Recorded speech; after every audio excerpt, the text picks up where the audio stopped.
નમસ્તે, આજે આપણે બનાવશું ફણગાવેલા મગનું શાક. જે આપણે મગ પલાળી દીધા હતા 5 કલાક, પછી એને આપણે આવી રીતના ચાયણીમાં ઢાંકીને રાખ્યા હતા આખી રાત. તે આ રીતના થઈ ગયા છે. શાકમાં નાખવા આપણે ટમેટાં લઈશું, ધાણા ભાજી, મીઠો લીમડો, રેગ્યુલર જે મસાલા આપણે વાપરતા હોય તે બધા લેવાના છે. તેલ લેશું જરૂર પ્રમાણે અને થોડુંક પાણી લેશું. શાક બનાવવા માટે આપણે એક પેનમાં થોડુંક તેલ નાખશું.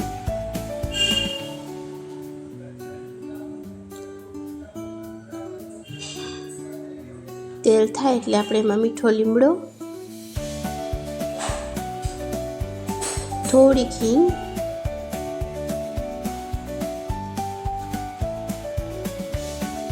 ટમેટા નાખી અને બરાબર હલાવવાનું છે.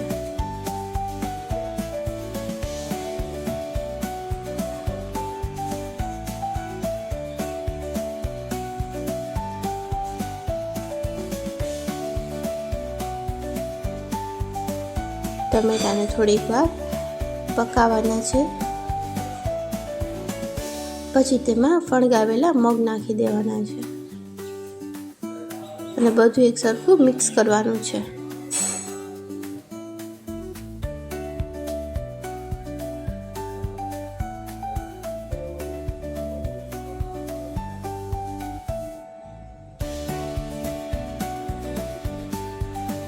પછી બધા રેગ્યુલર મસાલા, મરચાંની ભૂકી, હળદર, ધાણા જીરું,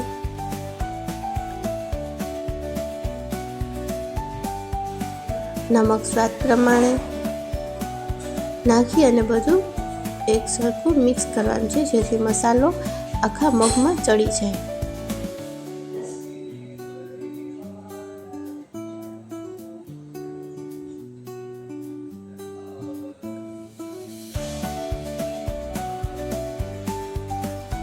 મગમાં થોડીક ધાણા ભાજી નાખી અને થોડુંક પાણી નાખી અને 10 મિનિટ આપણે ઢાંકીને એને પકાવવાના છે.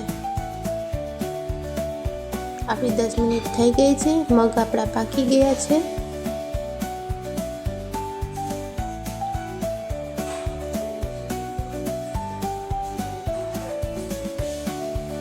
જો આપણે સૂકા કરવા હોય તો આ રીતના પાછું ઢાંકી અને એને પકાવવાના છે, અને રસાવાળા રાખવા હોય તો એ રીતના પણ રાખી શકાય. ગેસ બંધ કરી અને આપણે તૈયાર છે આપણું મગનું શાક. થોડીક ધાણા ભાજી નાખી અને સર્વ કરશું. આ મગ તમારે સવારે નાસ્તામાં પણ લઈ શકાય